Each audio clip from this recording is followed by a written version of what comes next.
Yo, what's up with you guys? Valve just posted a new article where they are changing the way that we will see tournaments in the future. So basically, this law is starting in 2025, and basically what they want to do is limit the ESL and Blast type partnership programs where there are several teams, like for example, Vitality, Astralis, Cloud9, Navi, and several other top teams which are invited because they are partnered. And basically, they want to remake, as I understand, a new wave which is qualifiers where every single team can participate. And after that, those teams can compete in things like EM Köln, Blast tournaments, and all of that. Now, what does this mean? As I understand, the partner programs are now equal. Well, not now, but they will be equal to the newest teams. For example, I don't know, uh, some sort of five stack from Germany or something like that. They will be on the same terms since they'll have to make the qualifier and they'll have to win it in order to participate in, for example, Blast or something else. This is good for new teams which are trying to go pro, but at the same time, it's bad for big teams which have huge partners because this means that some of those partners could actually disappear because it would be not um, as affordable as it's just having a team that always appears everywhere and you can put your brand on their t-shirt and people will see it. And now instead, these teams are able to be eliminated by teams that have no sponsors. And so this could be a huge problem for teams like Heroic, which suffer from economical issues. This could affect every single team on the top 30, for example, because most of them are invited into different uh, events. And now other teams which don't really care about sponsors, for example, the Prodigies and Laser Cats, they don't really have huge partnership programs, even if they have some. So basically, they will be able to participate with the names like Vitality and Cloud9 and actually give them a beating. The same could be said about teams like Sampi, Soyoga, Alternate Attacks, Rubik, because these are smaller teams that barely have any sort of sponsors. So basically, if they eliminate a team such as Vitality and Cloud9, which have huge sponsors, which are connected to Blast in ESL, this could be a danger for these big teams because they will lose even more money.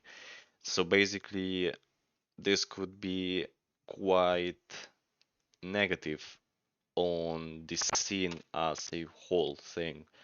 But at the same time, I believe Valve will do anything to regulate this. Maybe they'll make bigger prize pools, or maybe they'll set up some sort of partnership programs or something like that. Anyways, at the same time, they are changing the way they will be getting teams.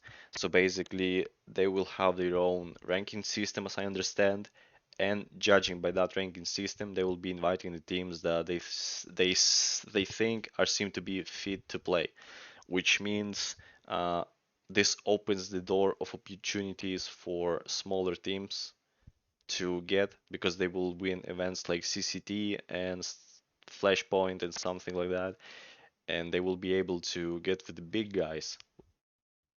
So instead of shitty qualifiers where you can lose to a no-name team, you can actually get some more decent qualifiers where there will be strong teams working. So yeah, it's good, but at the same time it could damage a bit the bigger teams. So we'll have to see, I guess, in 2025 how they will be managing this type of issues because I suppose that during this year and 2024 they will be thinking about what they're supposed to do to fix it or any sort of way to bypass, avoid any sort of issues related to this. Um, Basically, they have the announcement here. I'll suppose if you really wanna take a look, you can go and read it. Let's see. Counter-Strike is at its best when teams compete on level playing field and when ability is on limit to their success. Over the past few years, we've seen professional Counter-Strike drift away from that ideal. The ecosystem has become gradually less open, with access to the highest level of competition increasingly gated by business relationships. This is straight up a the first idea that we can get from this text is it's a reference to organizers like ESL and Blast, which are the current organizers of big events. Basically, they have their partnership programs. For example, the biggest one would be Blast. They have teams like Vitality, FaZe Clan, Navi, Cloud9, I think even fucking Virtus shit and stuff like that. So basically, those teams they get to participate in tournaments such as Falls qualifier, winter qualifier, or whatever, winter finals, or some shit like that. And so they are trying to open this system so not only these top teams can have access to Blast Premier or something like that, but smaller teams which cannot get inside because they have no partnership programs.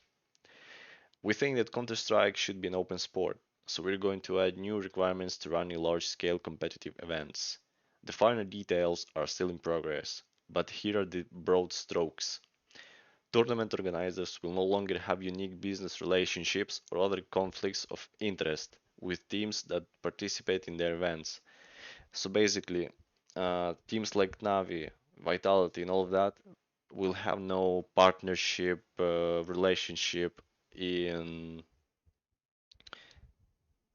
in the system anymore, which means they will have to qualify throughout a open qualifier, which will have any different teams from any different part of the world. So basically, they just don't get in Blast for free, you know. Invitations to all tournaments will use our ranking system detailed here, or otherwise be determined by open qualifiers.